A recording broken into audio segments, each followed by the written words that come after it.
السلام علیکم ورحمۃ اللہ وبرکاتہ نحمده ونصلی علی رسوله الکریم اما بعد قال اللہ تعالی فی القرآن المجید والفرقان الحمید اعوذ باللہ من الشیطان الرجیم بسم اللہ الرحمن الرحیم قل هل يستوي الذين يعلمون والذين لا يعلمون انما يتذكر اولو الالباب۔ سب سے پہلے میں اس اللہ رب العزت کی شکریہ ادا کرتی ہوں جس نے ہمیں اس مبارک محفل میں اکٹھا کیا ہے۔ لاکھوں کروڑوں درود و سلام ہوں اس کے بھیجے گئے تمام انبیاء پر، خصوصاً ہمارے آخری نبی جناب محمد مصطفیٰ صلی اللہ علیہ وسلم پر۔ آج کا میرا تقریر کا عنوان ہے استقامت۔ حمد و ثنا کے بعد میں نے جو آیت کریمہ تلاوت کی ہے وہ سورۃ الزمر کی 9ویں آیت تھی، جس میں اللہ تعالیٰ فرماتا ہے بتلاؤ تو بھلا کیا علم والا اور بے علم دونوں برابر ہو سکتے ہیں؟ یقیناً نصیحت وہی حاصل کرتے ہیں جو عقل مند ہو۔ علم حاصل کرنا، دین کو سمجھنا اور بتدریج قدم بقدم دینی تربیت حاصل کرنا، یہ سب حصول استقامت کے بنیادی اسباب ہے۔ دین کا علم صحیح اور غلط کی تفریق کر دیتا ہے، مجرموں کے طریقے بے نقاب کر کے مومنوں کے طریقے کی نشاندہی کرتا ہے، قلوب میں اللہ کی محبت پیدا کرتا ہے اور اس کے عذاب کا خوف دلاتا ہے، اور بندے کو پائیدر پہ اسلام سے ایمان پھر احسان کے درجے تک پہنچا دیتا ہے۔ اور اس کے برعکس وہ شخص ہے جو اپنے دین کو سیکھنے اور سمجھنے کی کوشش ہی نہیں کرتا، وہ اپنے دین پر قائم کیسے رہے گا جبکہ وہ اپنے دین کو پہچانتا ہی نہیں؟ یہی وجہ تھی کہ اللہ کے رسول صلی اللہ علیہ وسلم نے اپنے صحابہ اکرام رضی اللہ عنہم میں دین کا علم اور سمجھ پیدا کرنے کی بڑی جدوجہد کی۔ آپ صلی اللہ علیہ وسلم کی نبوت کے ابتدائی دور میں بھی جب سارا مکہ اسلام کے خلاف تھا تو آپ صلی اللہ علیہ وسلم نے مسلمانوں کی دینی تربیت کے لیے دار الارقم یعنی اسلام کا پہلا درسگاہ کا انتخاب کیا، جہاں آپ صلی اللہ علیہ وسلم نے صحابہ اکرام کو دین کا علم سکھلاتے تھے اور ان کی روحانی تربیت کیا کرتے تھے۔ اسی دینی تربیت کا نتیجہ تھا کہ صحابہ اکرام رضی اللہ عنہم کو دین کا پختہ ایمان حاصل ہوا کہ وہ اللہ کے دین کے خاطر اپنا جان اور مال اور عیال تک قربان کر دینا گوارا کر لیے، مگر اللہ کے دین سے ہٹ جانا انہیں پسند نہ آیا۔ وہ ہمارے لیے استقامت کی سب سے بہترین مثال ہے۔ آئیے ہم استقامت سے جڑی ہوئی کچھ بہترین مثالیں دیکھتے ہیں۔ حضرت خباب رضی اللہ عنہ کا مالک آگ میں سرخ کی ہوئی لوہے کی سلاخیں حضرت خباب رضی اللہ عنہ کی پیٹھ پر رکھ دیا کرتا تھا اور انہیں جب تک نہیں ہٹاتا تھا جب تک کہ حضرت خباب رضی اللہ عنہ کی پیٹھ کی چربی پگھل کر انہیں ٹھنڈا نہ کر دیتی۔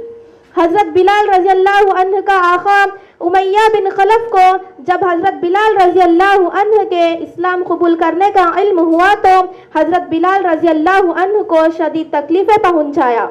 کبھی ان کی گردن میں رسی ڈال کر مکے کے لڑکوں کے ہاتھوں میں تھما دیتا تھا جو حضرت بلال رضی اللہ عنہ کو رسی کے بل مکہ مکرمہ کے گلیوں میں کھینچتے ہوئے چلے جاتے تھے، یہاں تک کہ مکے کے پہاڑیوں سے بھی گزر جاتے تھے۔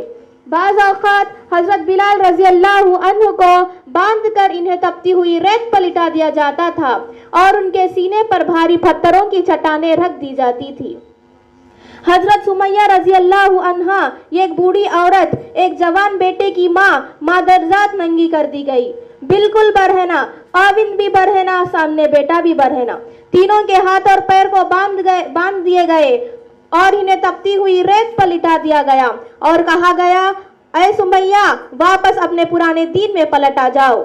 تو سمیہ رضی اللہ عنہا نے کہا اگر آج کی اس ریت کی عذاب کل کے قیامت کے عذاب سے بچا لے تو سودا مہنگا نہیں ہے۔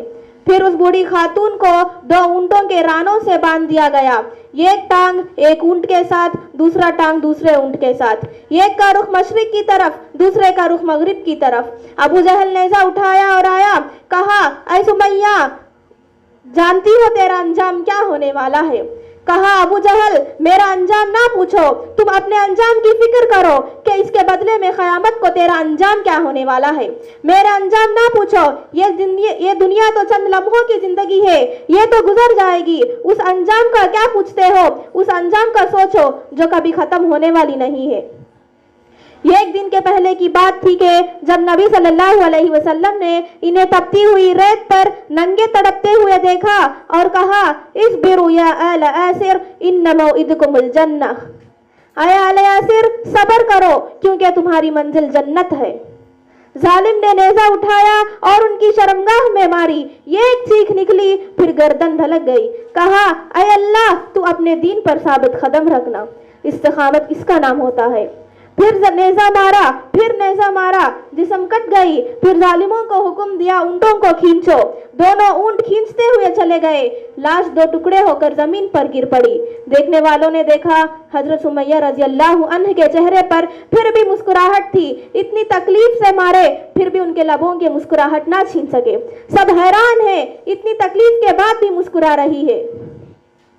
اگر اللہ کے نبی صلی اللہ علیہ وسلم نے انہیں دین کا تعلیم نہ دی ہوتی اور اپنے نفس پر قابو کرنا نہ سکھلایا ہوتا اور شیطان کے وسوسے کا مقابلہ کرنے کا ہنر انہیں نہ دی ہوتی تو بتلاؤ کیا یہ ممکن تھا کہ اتنی تکلیف برداشت کرنے کے باوجود بھی اپنے دین پر اس قدر ثابت قدم رہتے؟